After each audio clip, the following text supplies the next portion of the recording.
Thank you for the invitation. So the length of my presentation might be limited by the strength of my voice. I thought, as you were told, there are many scenarios. There is a kind of jungle in scenarios, so I thought I wouldn't add one more, as there are enough available on the market. What I just wanted to do is to make a few points, a few thoughts about this very question about science and scenarios, and with the reason for which I am very happy to be here. So it's my great pleasure to open this week on science for energy scenario. It's all the more my pleasure that a number of competence have been gathered by the organizers, and that this variety reflects exactly the complexity of the problem we have to deal with. Energy scenarios are a crucial step in our industrial development, either to provide energy or to control our commercial balance for fossil fuel, or to export our technologies or import the one of our neighbors. It also reflects what our citizens consider as admissible in terms of risk, and as a consequence, definitely, selecting energy scenario is certainly a political exercise. And as a political exercise, it is loaded with inertia of historical habits of the existing system, investigating former energy transition in recent history, identifying the cultural and structural difficulties will certainly help us avoiding no ways road. In a democratic country, one doesn't change the habits by decree. Energy scenario at the bottom line should be the choice of the citizen, not of the market, not of the scientist. Having a sufficient amount of energy available for all at a reasonable price should be seen as a right of any citizen. It is not reasonable to assume that our fellow citizen could be in a situation of, following Marcel Boiteux's sarcastical statement, being able to see into an empty plate. Stating that something is feasible technically, discarding the reason of the price, the question of the price, is just dishonest. Any suggestion of massive change should come with a funding scenario, and the comparison should not only integrate terms, but also in peak investment. Definitely, the choice between different energy mix is also an economical issue. Now, science. Science is what is most needed and most lacking currently in the public debate on energy transition, at least in France. Science is lacking in the way the problems are set, in the way they are analyzed, in the way the comparisons are made. In the first place, comparing endpoints is not useful. One should compare trajectories. There is a constant confusion between the objectives, where we aim to go, and the obstacles to overcome, what prevents us from going. A research program can't rely only on defining goals, it has to suggest paths. And in order to do so, it has to identify the stumbling blocks.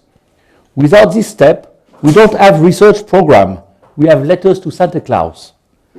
Selecting energy scenario should be a matter of science. Why science is so important, and why is it so absent from the debate in a self-proclaimed Cartesian country? The absence of science and the disqualification of scientific experts has a deep rooting in the latent conflict between political legitimacy and scientific evaluation, and it has also a long history of a patronizing attitude of the politicians towards science, science not being part of culture.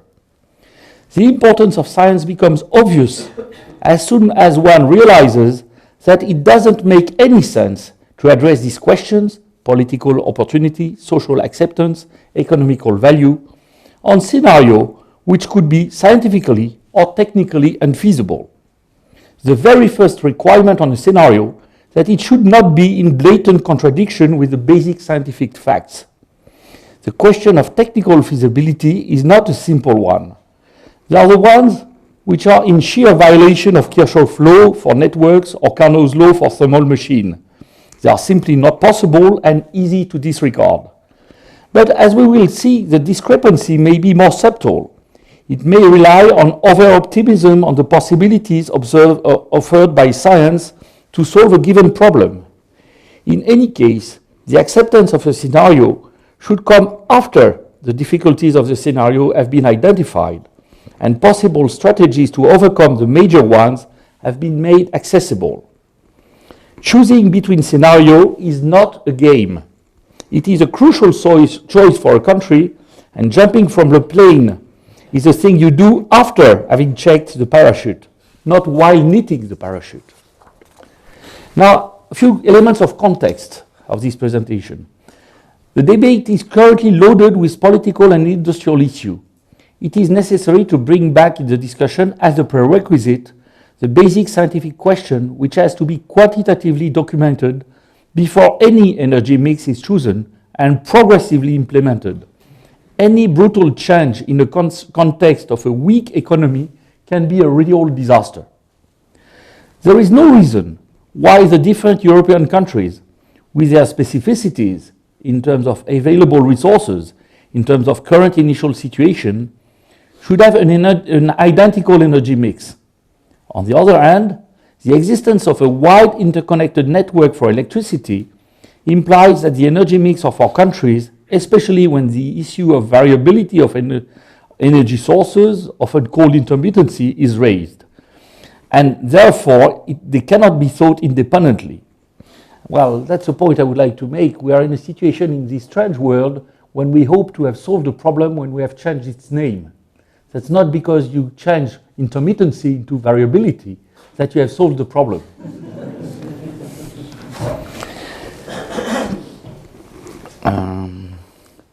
Furthermore, in addition, in Europe, it seems, at least in principle, the countries have if the countries have the intention to move closer together, this may impact on the energy sector in a broader way. It seems useful if a few scientific advisors or former scientific advisor of a few European countries could come to an agreement not on the result, but on the method of evaluation of the various possible energy mix, and on the necessary actions when the decision is made. Deriving such method and applying them honestly to the various propositions offered to government is in itself a valuable contribution to the debate. And in fact, what I'm presenting you today is something which is coming from a lengthy discussion together with David McKay in England and Joachim Luther in Germany. There are three countries between France, England, and Germany which are very different in their choice, in the initial condition, in the optimal they choose. There is no way of really comparing the decisions, but there is certainly a very easy way to reach a methodology common to various scientists. So I think if we manage in the communities that you are gathering here to go back to the method rather than fighting about the results, we will have made a major progress in the discussion. It seems useful, A few points have to be clarified beforehand, stating some of the ideas the three authors are in common. That's one of the major things I'm always insisting of. Just make clear what you know and what you believe. The hypothesis should be made clear. So the authors of the present contribution are convinced that global climate change related to human activity is a major environmental issue, and that the limitation of CO2 emission is a major goal in some countries and should be a global goal.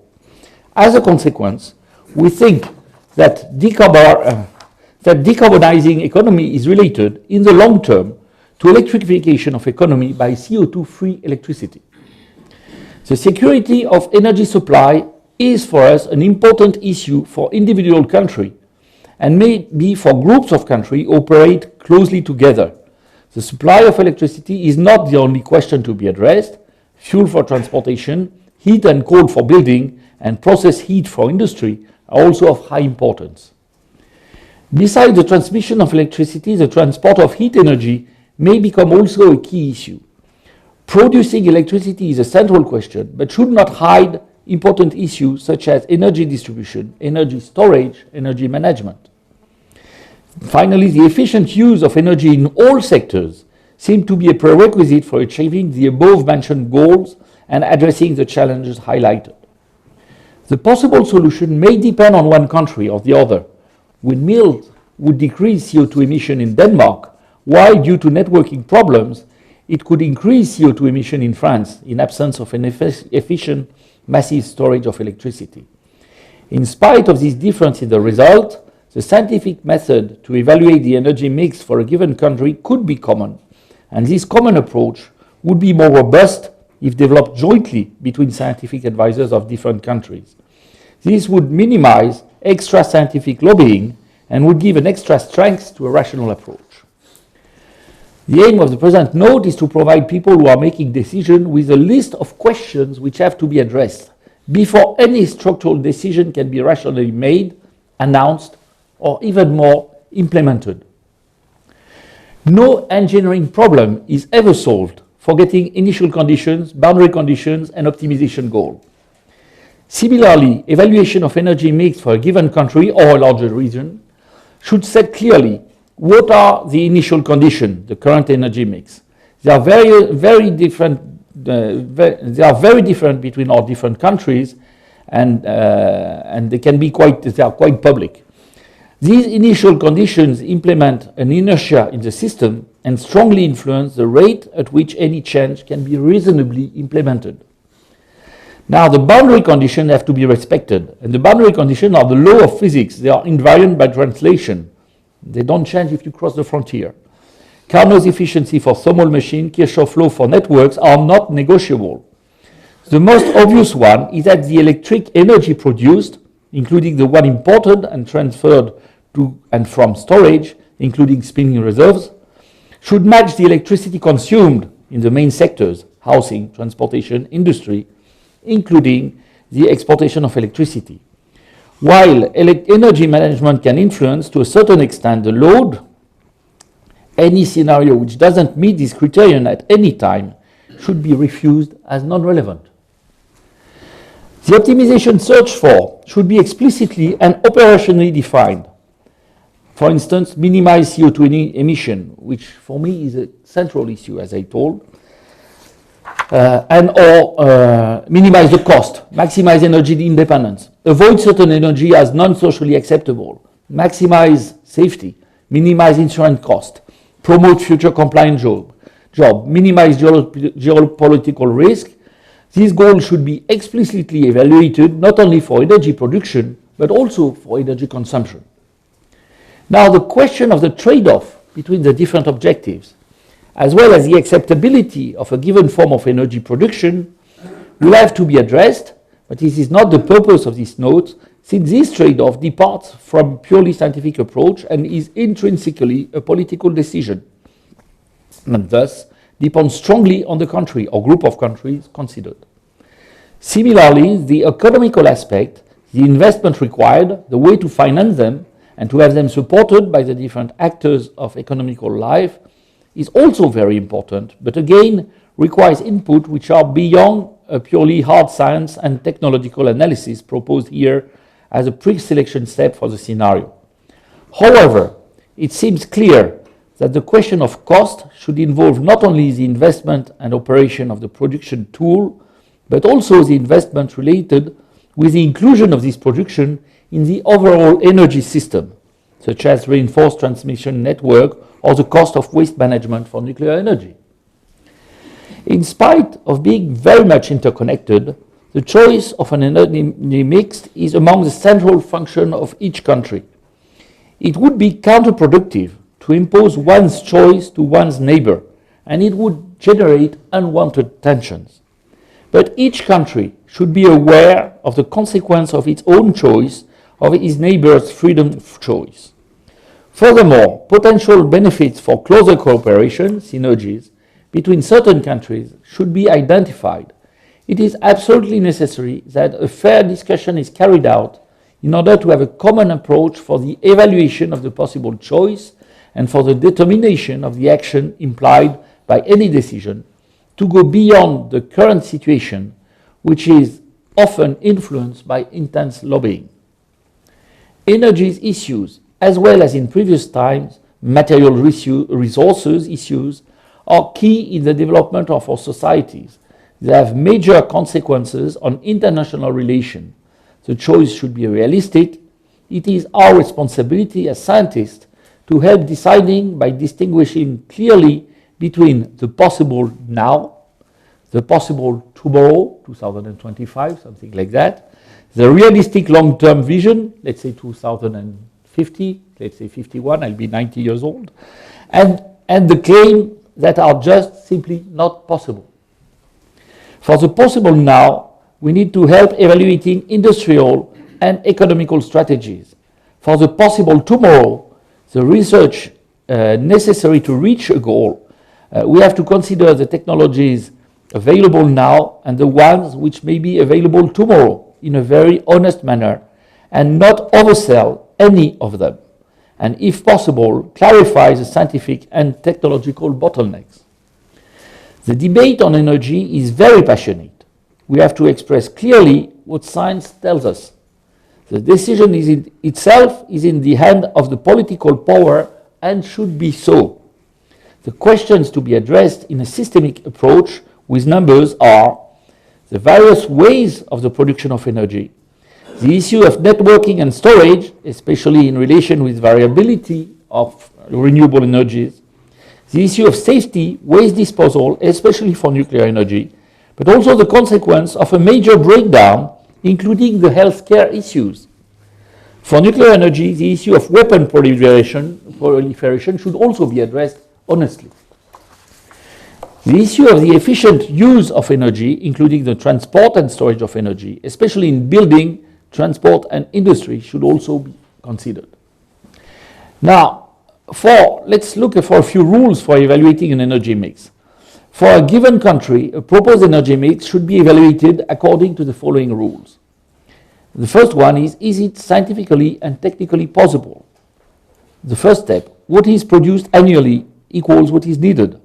The physics limiting the maximum power possible for a given source should be okay, the orders of magnitude correct, and the sum must add, including the import, export, and the storage between different regions and countries. This is precisely what David Baquet was suggesting in his book on sustainable energy without the hot air. It is absolutely necessary. It's not enough. This is a basic elementary step, which is by no way sufficient to choose, but it is enough to discriminate against the totally stupid scenarios. The second step, there are energies that you have full control of, such as coal or gas or electricity or hydroelectricity, and others, such as wind power or solar energy, which depend on non-controlled parameters, such as meteorology. The maximum of consumption every day, minus the minimum of the energy produced from a non-dispatchable source, has to be matched by the energy produced or leveled by storage or load management in a controlled way, including import and export. If this is not fulfilled, there is a risk of electricity breakdown. Depending on the stability of the network, this energy lack, as well as an excess energy input, could lead to a collective breakdown. Of course, this match of the fluctuation of fatal energy by the controlled ones has to be compatible with the time scale with which the controlled production, the storage system, and the load management can technically react, cannot possibly adapt to fluctuation which are on a shorter time scale than the time at which you operate your controlled manner of producing electricity. Believe it or not, that's something which is sufficient to disregard some propositions. Third step, any discrepancy in the previous balance has to be managed either by a storage capacity or by a transportation of energy from another production place, possibly coming from a neighboring country. The quantitative matching should be analyzed in terms of the storage possibilities and in terms of the necessary networking. The question of cost will enter as a major component of the discussion, but a simple evaluation of the magnitude of the necessary networking and storage is a prerequisite before entering into more economical issues. The question of energy consumption management is another possible way out if step 3 happens to be a problem. Intelligent user grid interface can allow to smooth out consumption, but its efficiency remains to be proven. Intelligent use of energy, especially in building heating, can provide substantial energy saving. It is necessary to evaluate quantitatively these possibilities, taking into account the natural inertia of the construction market and the presence of a huge already built park. In all sectors, cost of efficiency measures inertia of implementation is an issue. It is of almost no use to develop positive energy building while having a built park with deficient insulation. On this issue, the economical model for investing into insulation should go beyond the simple sanction. You don't have proper insulation, therefore you pay twice your electricity. I think that's sort of a strange idea. The issue of the spatial localization of energy production and energy use in relation with storage and networking have to be addressed in a quantitative manner for the various energy sources and for the various users. The worst possible case is when energy must be harvested in large regions and then sent away to distant places, factories, when it is needed in a concentrated fashion. Now the third point, is it industrially acceptable? A number of technical innovations are possible to increase the energy efficiency of massive industrial consumers, or to reuse the degraded form of energy, such as heat is the 100-400 Celsius range. The same is true of CO2 emission. The question of the economical viability of this innovation in an international competition, especially between EU and non-EU economies, can't be discarded. An industry for devices for energy production does not appear by magic. Some inertia is present, some assets in each country have to be taken into account. The question of how fast can one ramp up the industry and at what investment cost and the possible transformation before different industry is important. The question of today's industry availability becomes essential for the issue of the commercial balance of the country. These questions are not in the scope of a scientific evaluation, but they are definitely on board when a political decision is to be made. Now, where to go and how to get there are different but related questions. It is not sufficient to have set a goal, a projected energy mix, and to have made sure that it is scientifically and technically feasible. Even if the goal seems economically and industrially reasonable, it is necessary to develop a roadmap with well-identified steps, and at each step a go, no-go decision with a possible backup strategy. This roadmap can be modified according to possible changes in boundary conditions, but whatever the political decision for a given energy mix is, the only way to implement it is progressively. The need to deal with global climate change reasonably rapidly requires that the decision taken can be progressively implemented without a major short-time rupture in the energy provision system. Currently, electricity is a dominant energy vector and fuel for road transportation. Now, about the alternative energy vector, in a longer term, meaning in 50 years, the issue of the energy vector, electricity or alternative energy vectors such as hydrogen, should definitely be on the agenda, having in mind the current situation, the possible evolution, and the path between which can be reasonably achieved.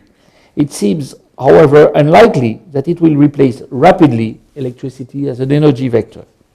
A variety of possibilities could be envisaged, incorporated into gas pipelines, or used to convert biomass into biofuel, or possibly as a means of energy storage or as fuel for vehicles.